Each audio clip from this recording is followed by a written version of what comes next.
नअूज़ु बिल्लाहि मिन शुरूरि अनफुसिना व मिन सय्यिआति अमालिना मन यहदिहिल्लाहु फला मुदिल्ल लह व मन युद्लिल फला हादिय लह व अशहदु अन ला इलाहा इल्लल्लाहु वहदहु ला शरीका लह व अशहदु अन्ना मुहम्मदन अब्दुहु व रसूलुहु सल्लल्लाहु अलैहि वसल्लम।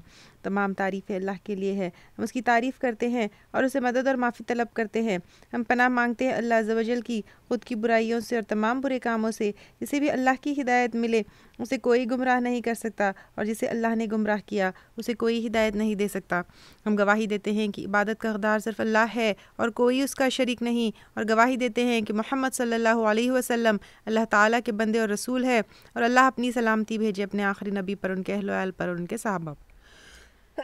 अस्सलामु अलैकुम व रहमतुल्लाहि व बरकातुहू। आज हम लेंगे टाइप्स ऑफ मैरिजेस के कितने किस्में जो है पहले दौरे जाहिलियत में थी, फिर अभी भी जो है टाइप्स ऑफ मैरिजेस चल रहे हैं, जिनमें से कौन से हलाल है और कौन से हराम है। सबसे पहले बाय अग्रीमेंट यानी यहाँ पे इट्स नॉट म्यूचुअल अग्रीमेंट। ये क्या होता था, दो आदमियों के बीच में या दो फैमिलीज़ के बीच में या दो ट्राइब्स के बीच में कुछ अग्रीमेंट होता था। जैसे अगर तुम जो है मैं तुम्हें फ़ुला माल दूंगा, तुम अपनी बेटी मुझे दे दो, या फ़ुला टेरिटोरियल एक्सपेंशन में मुझे हेल्प कर दो, अब तुम्हारी बेटी दे दो, या इस तरह का जो है कोई एग्रीमेंट होता था जो मियाँ बीवी के बीच का म्यूचुअल एग्रीमेंट नहीं होता था, लेकिन दो आदमियों का, उसकी बहन के लिए या उसके बेटे के लिए या उसके रिश्तेदारों के लिए, या दो फैमिलीज़ का या दो कबीलों के बीच में जो है कुछ एग्रीमेंट होता था, जिसकी वजह से जो है दो लोगों में निकाह करवा दिया जाता था। बाय कैप्चर, जैसे वॉर्स में स्लेव मार्केट से लाना, और जो है ये चैप्टर भी काफ़ी डिटेल में लेंगे हम इंशाल्लाह स्लेव्स का लेटर ऑन। लेकिन बाय कैप्चर जो है इंसान को लाया जाता था और उनसे ताल्लुकात जो है कायम किए जाते थे। बाय मेहर, जिस तरह जो है आज इस्लामी निकाह होता है कि औरत को मेहर दिया जाता है और उसके बदले जो है निकाह किया जाता है। बाय इनहेरिटेंस, यानी अगर कोई औरत जो है किसी की मिल्कियत में होती तो होता ये था कि अगर कि जिस तरह माल की तक़सीम होती है, माल जो है वारिसों के हक़ में आता है, जैसे सबसे पहले तो औलाद के, फिर बाप दादा के, फिर जो है भाई बहनों के हक़ में जिस तरह औलाद आता था, जिस तरह माल आता है, तो उसी तरह होता ये था कि औरतें जितनी उसके कब्ज़े में हैं, यानी जितनी औरतों के साथ वो है, वो औरतें भी जो है इसी तरह जिस तरह माल वगैरह तक़सीम होता है, वो तमाम औरतें भी जो है उसके वारिसों में तक़सीम हो जाती थी।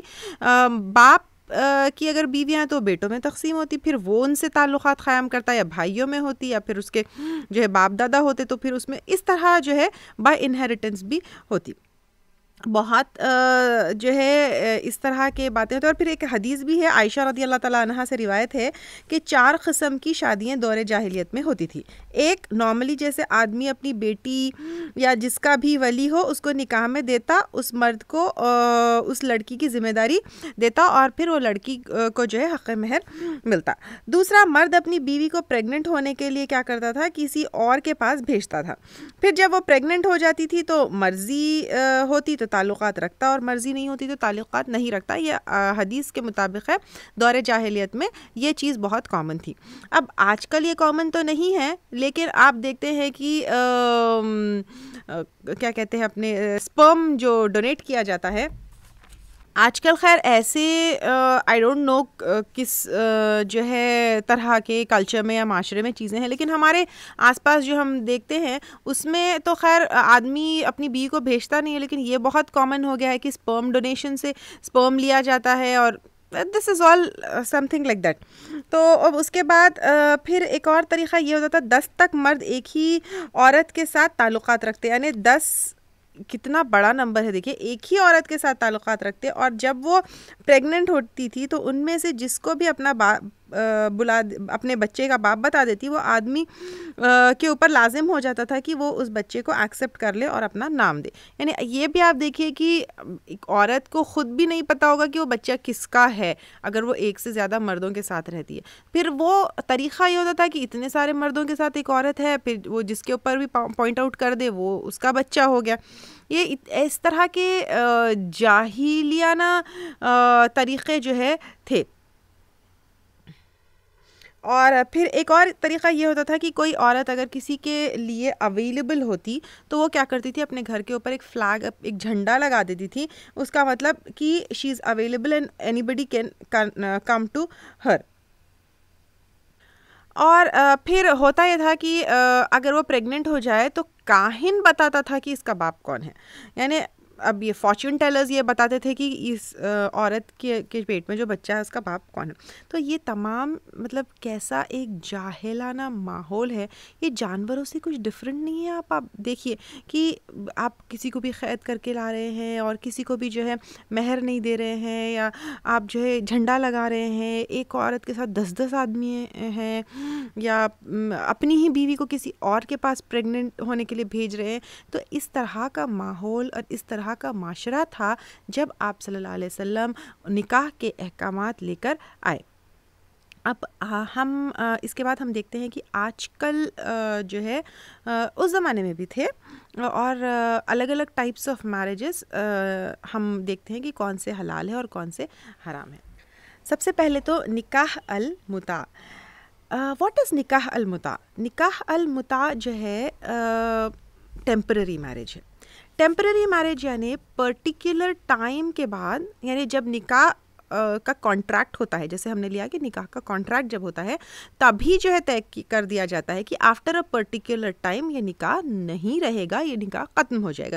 यानी कुछ महीनों के लिए या कुछ 1 साल के लिए, 2 साल, वॉट एवर, यानी एक स्पेसिफाइड टाइम होता है, 1 महीना हो, 1 साल हो, 3 साल हो, for a particular amount of money. यानी इतना महर दिया जाएगा तुम्हें और उसके बदले में तुम 1 साल के लिए मेरी बीवी हो या कुछ महीनों के लिए मेरी बीवी हो। इस तरह जैसे जब तक के पढ़ाई ख़त्म नहीं हो जाती, या जब तक के मुझे एक बच्चा नहीं मिल जाता, या जब तक के मैं फ़लाँ मुल्क में क्यों नहीं हूँ। तो इस तरह का निकाह करना, ये निकाह ए मुता, ये हराम है। निकाह ऑनगोइंग होना चाहिए, निकाह परमानेंट होना चाहिए। बुखारी और मुस्लिम की रिवायत है, आप सल्लल्लाहु अलैहि वसल्लम ने खैबर के वाक़े के वक्त अली रज़ी अल्लाह ताला अन्हु से, ये रिवायत है, आप सल्लल्लाहु अलैहि वसल्लम ने कहा मुताह और घरेलू गधे यानी डोमेस्टिक डोंकीज़ खाने से मना किया है। तो आप सल्लल्लाहु अलैहि वसल्लम ने उस दिन, ये बुखारी और मुस्लिम दोनों की रिवायत है अली रज़ी अल्लाह ताला अन्हु से, कि आप सल्लल्लाहु अलैहि वसल्लम ने कहा कि क्या कहते हैं, मुता और घरेलू गधे, ये दोनों को आप सल्लल्लाहु अलैहि वसल्लम ने हमेशा के लिए हराम कर दिया। इस्लाम के बिगिनिंग ऑफ डेज़ में ये अलाउड था, लेकिन लेटर ऑन इसको क़यामत तक के लिए हराम कर दिया गया। देखिए, अब लोग कहेंगे कि हम ज़िना में रहने से तो बेहतर है कि ये टेम्पररी मैरिज हम कर लें, और अगर कोई ऐसी कंट्री में जाकर कुछ दिन के लिए स्टे कर रहे हैं तो फिर वहाँ पर हम टेम्पररी मैरिज कर लें, बेहतर है कि ज़िना। No, the marriage contract should not be for a specified time. एक टाइम के लिए, एक मुद्दत के लिए कि मैं ये यहाँ पर जब तक हूँ, दिस इज़ नॉट डन। निकाह जो है एक परमानेंट कॉन्ट्रैक्ट है। हाँ, ये बात अलग है कि अगर आगे जाकर ऐसे सिचुएशन या ऐसे सर्कमस्टेंसेस है कि नहीं आगे हो सकता है रिश्ता, तो अल्लाह ताला ने उसको तोड़ने का और अलग करने का जो है तरीक़ा दिया है, जो हम इस कोर्स के सेकंड पार्ट में लेंगे। लेकिन कोई जो है निकाह से पहले ये शर्त रख रहा है कि इतने टाइम के लिए या इतने वक्त के लिए, तो ये हराम है। एक और रिवायत है सही मुस्लिम की, रबी इब्न सबरा अल जुहानी से रिवायत है, उनके वालिद ने उन्हें बताया, वो आप सल्लल्लाहु अलैहि वसल्लम के साथ थे, तब आपने कहा, यानी आप सल्लल्लाहु अलैहि वसल्लम ने कहा, क्या कहा? ए लोगों, मैं तुम्हें मुता की इजाज़त दिया करता था, लेकिन अल्लाह ने इसको हराम कर दिया है। क़यामत तक के दिन तक तो जो कोई बीवी और ऐसे निकाह में रखे हुए है, उसे चाहिए कि वो रिहा कर दे, और जो कुछ भी उन्हें दे रखा है उनसे कुछ भी वापस ना ले। यानी आप सल्लल्लाहु अलैहि वसल्लम ने क्या कहा यहाँ पर कि आई विल रिपीट द हदीस अगेन, कि आप सल्लल्लाहु अलैहि वसल्लम ने कहा, ए लोगो, मैं तुम्हें मुता की इजाज़त दिया करता था, यानी बिगिनिंग में पहले जो है इसकी इजाज़त आप सल्लल्लाहु अलैहि वसल्लम ने दी थी, लेकिन अल्लाह ने इसको हराम कर दिया है क़यामत के दिन तक। तो जो कोई बीवी ऐसे निकाह में रखे हुए हो, यानी जिसकी भी बीवी मुता के कॉन्ट्रैक्ट में है, तो उसको क्या चाहिए? उसके चाहिए कि वो रिहा कर दे, और जो कुछ भी उन्हें दे रखा है उससे कुछ भी वापस ना ले। तो इससे भी ये पता चलता है कि अल्लाह ताला ने ये निकाह अलमुता हमेशा हमेशा के लिए हराम कर दिया है, और इस तरह के टेम्प्रेरी मैरिज कॉन्ट्रैक्ट में आना कुछ टाइम के लिए ये हमारे लिए हराम है। देन निकाह अश्शिगार। निकाह अश्शिगार क्या है? ये जिस तरह हम कहते हैं कि आमने सामने की जो निकाह है या आमने सामने की जो शादी है वो है। इसमें ऐसा होता है कि एक घर की लड़की, यानी एक इसको मैं एक्सप्लेन करती हूँ, एक लड़का है और एक लड़की है, ठीक है, दोनों के बीच में निकाह जो है तय हुआ है। अब लड़के की बहन है और लड़की का भाई है, यानी एक घर से भाई बहन और दूसरे घर से भी भाई बहन। अब आपस में इनका निकाह किन टर्म्स पे तय हो रहा है कि तुम्हारे लड़के का निकाह मेरी लड़की से तभी होगा जब वो लड़के की बहन का निकाह मेरी जो है बेटे से होगा। इट्स नॉट ओनली अबाउट भाई बहन, या दो ख़ानदानों में जो है हो सकता है ये दो ख़ानदानों के लड़के और लड़कियों में, जैसे कि भाई बहन का यहाँ पे आपस में जो आमने सामने की शादी जिसे हम कहते हैं नॉर्मल टर्म्स में, उसके भाई बहन के अलावा पर इस घर से एक लड़का एक लड़की, इस घर से एक लड़का एक लड़की, दे कुड बी भाई बहन, दे कुड बी चीचा भतीजी, they could be anybody else, ठीक है। यानी इस घर का एक लड़का लड़की से निकाह करेगा और इस घर की एक लड़की उस घर के लड़के से निकाह करेगी। अच्छा, अब इसमें निकाह अश्शिगार क्या है कि जिस तरह हमने लिया कि निकाह एक क्या है, कॉन्ट्रैक्ट है, ये निकाह अश्शिगार सिंगल कॉन्ट्रैक्ट है, ठीक है। सिंगल कॉन्ट्रैक्ट में दो शादी हो रही। अब आप कहेंगे हमारे आसपास में माशरे में तो इतने सारे आमने सामने की शादियाँ होती है, क्या वो हराम है? नहीं, इसमें जो है डोंट गेट कंफ्यूज्ड, निकाह अश्शिगार ऐसा निकाह है जिसमें कंडीशन होती है कि हम तुम्हारे जो है घर की लड़की तभी करेंगे जब तुम्हारे घर का लड़का हमारे घर की लड़की से निकाह करे, ठीक है। तो इसमें क्या है, एक ही कॉन्ट्रैक्ट में शर्त है, ठीक है। तो एक ही कॉन्ट्रैक्ट में शर्त रखना ये गलत है। सेकेंडली, इसमें जो है यूजुअली निकाह शिगार में ये होता था या फिर अगर ऐसा हो कि ठीक है तुम्हारे घर की लड़की हमारे पास, हमारे घर की लड़की तुम्हारे पास, हम भी तुम्हें मेहर नहीं देंगे, तुम भी हमें मेहर नहीं दो, तो लड़की का हक़ मेहर नहीं अदा किया जाता। तो ऐसा निकाह जो एक ही कॉन्ट्रैक्ट में दो शादियाँ हैं, एक ही कॉन्ट्रैक्ट में आमने सामने का निकाह है, दैट इज़ हराम, ठीक है। तो ये गलत है। और देर शुड अगर जो है ये आमने सामने का निकाह हो रहा है लेकिन म्यूचुअल कंसेंट, यानी एक तो यह है कि लड़का लड़की दोनों राज़ी है जो निकाह करने वाले हैं। निकाह शिगार में ये होता था कि मजबूरी में निकाह करना पड़ता था कि अगर नहीं करेंगे तो हमारे घर की लड़की का भी निकाह नहीं होगा या हमारे घर के लड़का का भी निकाह नहीं होगा, या फिर निकाह होता भी तो फिर जो है मेहर नहीं अदा किया जाता, तो इस तरह का निकाह हराम है। अलबत्ता अगर लड़का और लड़की जिनका निकाह हो रहा है वो दोनों राज़ी है, दोनों का कॉन्ट्रैक्ट जो है इंडिपेंडेंट है, यानी एक कॉन्ट्रैक्ट में दो निकाह नहीं हो रहे, लेकिन उस निकाह का यानी एक निकाह का कॉन्ट्रैक्ट अलग है, दूसरे निकाह का कॉन्ट्रैक्ट अलग है, दोनों जो है इंडिपेंडेंट है। ऐसा नहीं कि ये निकाह में वो निकाह से रिलेटेड कुछ शराइत नहीं होने चाहिए, और निकाह के पूरे पूरे शराइत के साथ हो रहा है। निकाह के शराइत आगे हम लेंगे, वली महर वगैरह सब कुछ, तो तब जो है ये निकाह जायज़ है।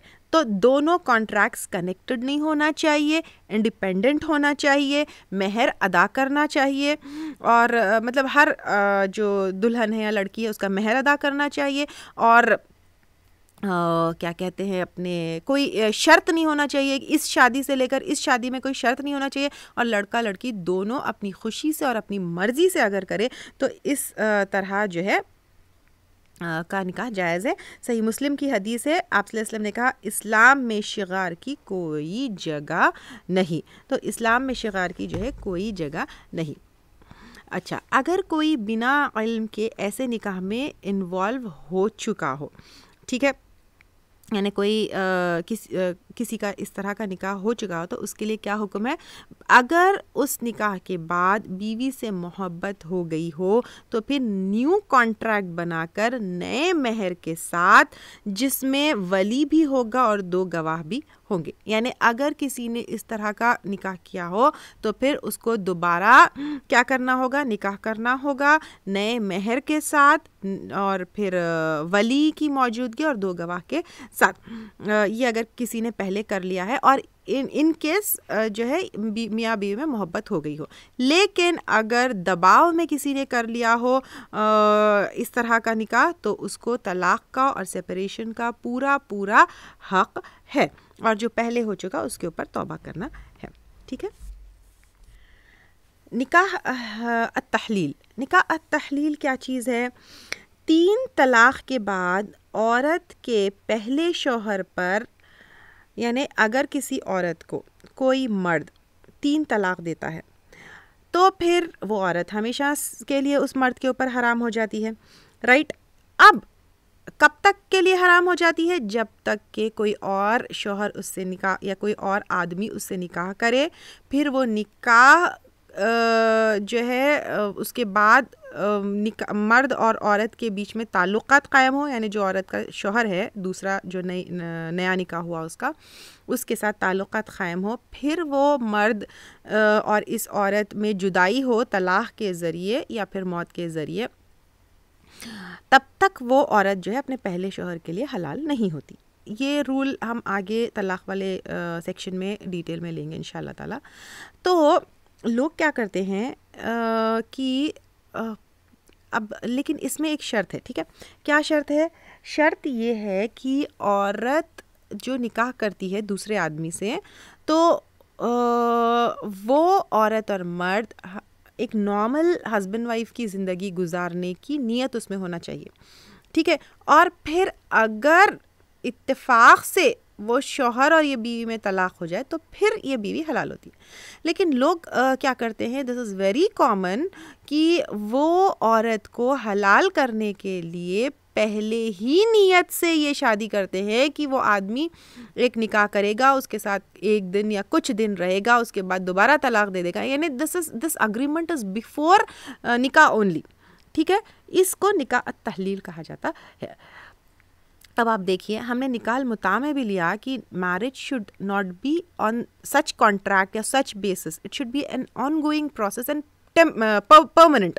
अब यहाँ पर क्या हो रहा है कि अगेन उसी तरह का निकाह मुता की तरह ही है ना ये भी, कि आप जो है एक पहले से कॉन्ट्रैक्ट है कि शील stay with him for few days या कुछ दिन या एक दिन, उसके बाद जो है वो उसको तलाक दे देगा ताकि वो जो है अपने पहले शौहर के लिए हलाल हो जाए।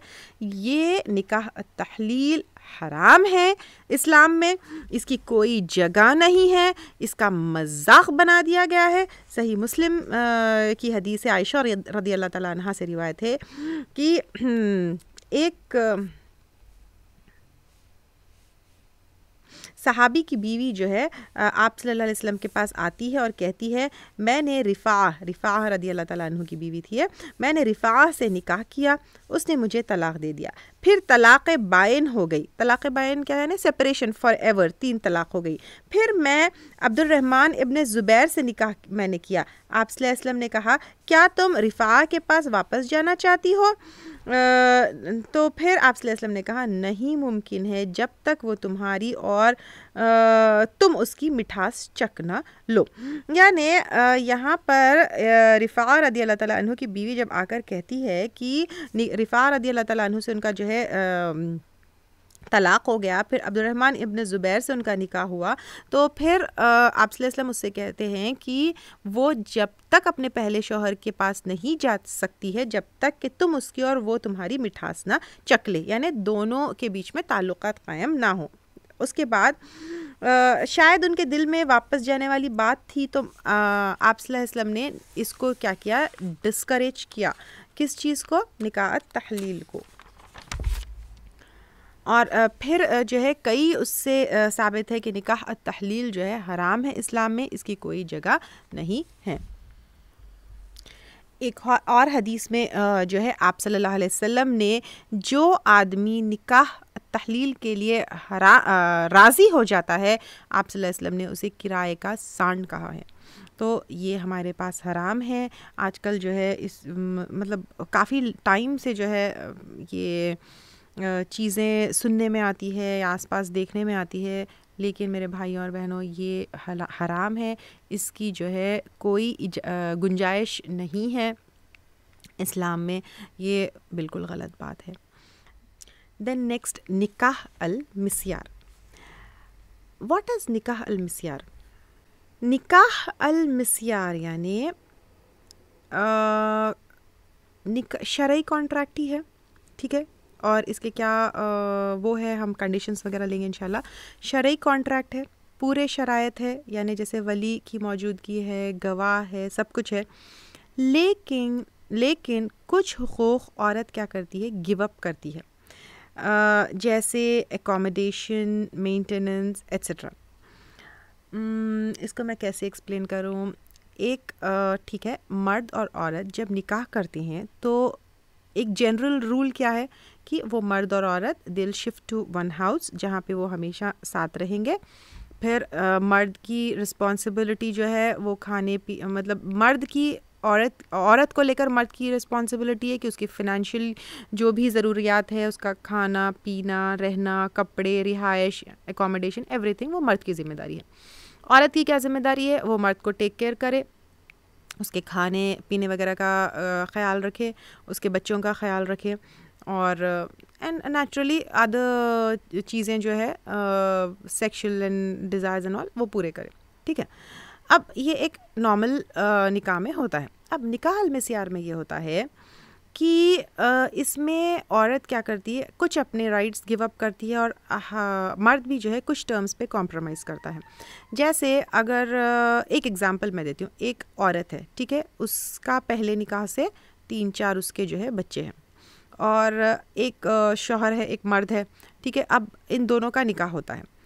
अब मर्द की भी जो है पहली बीवी है और उसके कुछ बच्चे हैं, ठीक है।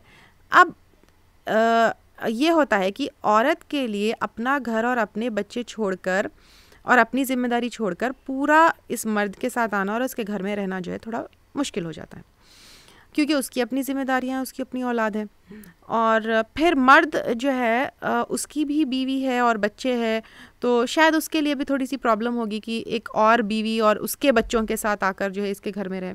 तो they both of them agree on some terms की ओके फाइन, हम जो है मियाँ बीवी है, दोनों में अक़्द निकाह होता है, देन हम जो है क्या करेंगे, साथ रहेंगे, लेकिन कभी कभी जैसे मैंने आपको आदल और इंसाफ में ये भी बताया था कि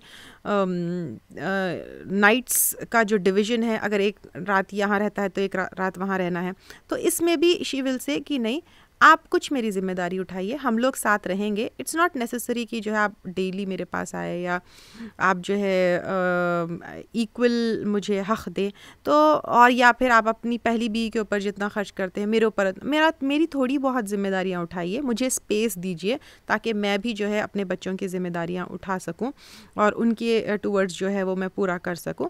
मैं I give up few rights, आप सिर्फ वीकेंड पर भी आएंगे तो चलेगा, और आप मुझे उतने राइट्स नहीं, थोड़े राइट्स भी देंगे तो चलेगा। सिमिलरली फिर मर्द की भी जिम्मेदारी इसके ऊपर कम हो जाएगी, इसका जो रहना डेली का जो मर्द की ज़िम्मेदारी है, खाना बनाना वगैरह, वो भी जो है औरत के ऊपर कम हो जाएगी।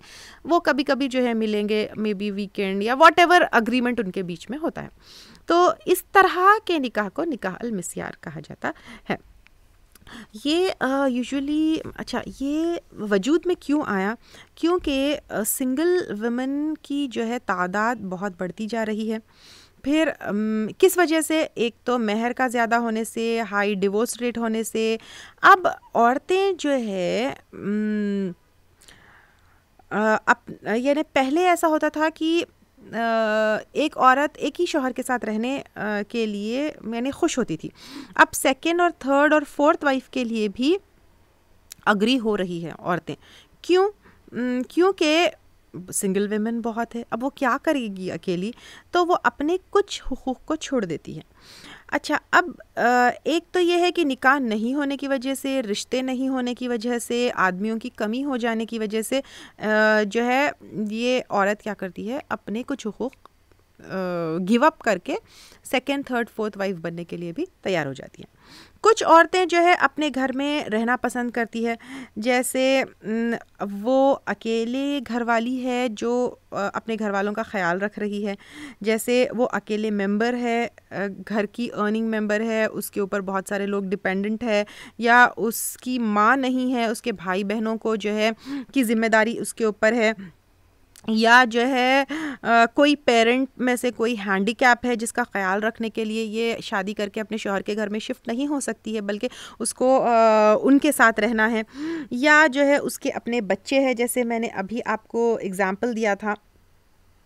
तो इस तरह की कोई ज़िम्मेदारी में अगर जो है औरत है, तो एक शौहर की ज़िम्मेदारी उसके लिए एक एडेड रिस्पॉन्सिबिलिटी हो जाएगी।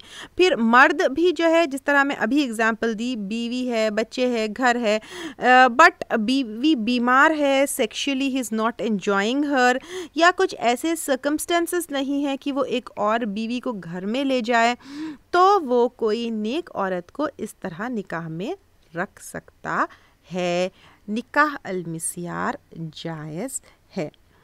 इन सम केसेस शौहर अपनी पहली बीवी से निकाह को छुपाना चाहता है, ठीक है, कि हालात ऐसे है, शी में कमिट सुसाइड, या प्रेग्नेंट है जिसकी वजह से उसको जो है ये रिश्ते के बारे में पता चलेगा तो उसकी सेहत पर जो है असर होगा, तो फिर ये छिपाया जा सकता भी है।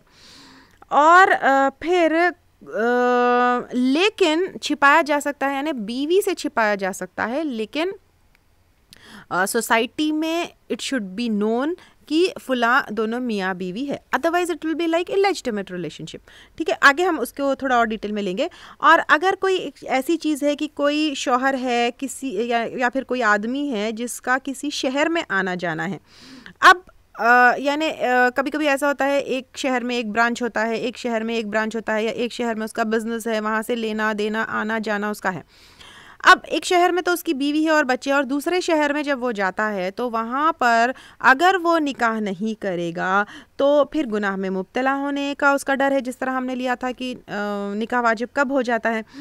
तो इन हालात में जो है वो दूसरे शहर में भी निकाह अलमिस्यार कर सकता है, लेकिन अब होगा ये कि जब ये निकाह अलमिस्यार होगा तो he can not distribute equal nights between the two wives. मैं जब ये शहर में होगा तो इस बीवी के साथ होगा, ये शहर में होगा तो इस बीवी के साथ होगा।